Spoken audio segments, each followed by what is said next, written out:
السلام عليكم ورحمة الله تعالى وبركاته. مرحبا بكم في قناتكم وصفات فوزية. أتمنى أن تكونوا بخير وعلى خير وفي صحة جيدة. وصفة اليوم هي وصفة سهلة وبسيطة وطبيعية كما عودتكم دائما في قناتكم. وصفة اليوم هي وصفة خاصة بالبرد الحاد، وكذلك الزكام الحاد المصاحب بضيق التنفس وبالسعال. وصفة اليوم هي وصفة سهلة وبسيطة، كتكون من مكونات اللي هي متواجدة في كل بيت. هاد المكونات هي أولا الثوم، الحليب، والزنجبيل أو سكينجبير. كيف ما كنعرفوا أن الثوم هو مضاد بكتيري، والحليب اللي هو فيه الكالسيوم، وكذلك السكينجبير كذلك فهو مضاد بكتيري وفيه فوائد كثيرة للقضاء على البرد، كيسخن الجسم ديالنا. إليكم سيدتي طريقة الاستعمال. طريقة الاستعمال غادي ناخدو فصين من الثوم الأحمر كيف ما كتشوفوا معايا هنا، وكأس من الحليب، وملعقة صغيرة من الزنجبيل أو سكينجبير. بعد ما قمنا ببشر الثوم بهذه المبشرة الخاصة بالثوم، مبشرة رقيقة خاصة بالثوم، سوف نأخذ هذه ونضع فيها الحليب كما تلاحظون. بسم الله.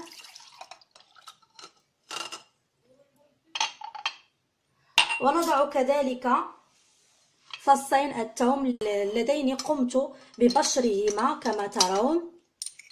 فصين الثوم بسم الله.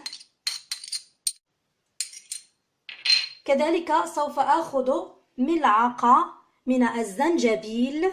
بسم الله. ملعقة صغيرة من الزنجبيل كما ترون. بسم الله. نترك الخليط يغلي فوق النار إلى أن يصل إلى درجة الغليان. سيدتي كيف ما كتلاحظوا معايا الآن قمت بغلي المكونات كما ترون هنا. حصلت على هذا المكون كما ترون. سوف أصبه في الكأس بهذه الطريقة كما ترون.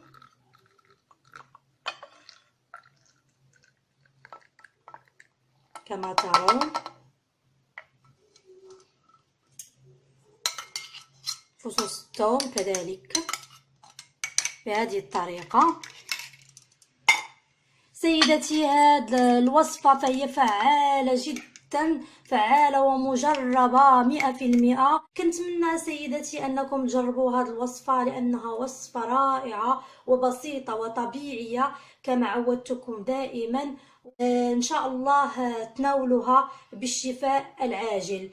وكنتمنى أنكم تشتركوا في القناة ديالي بالضغط على زر الاشتراك، وكذلك بالضغط على لايك، وكذلك تنشروا الفيديو على نطاق واسع لكي تعم الفائدة.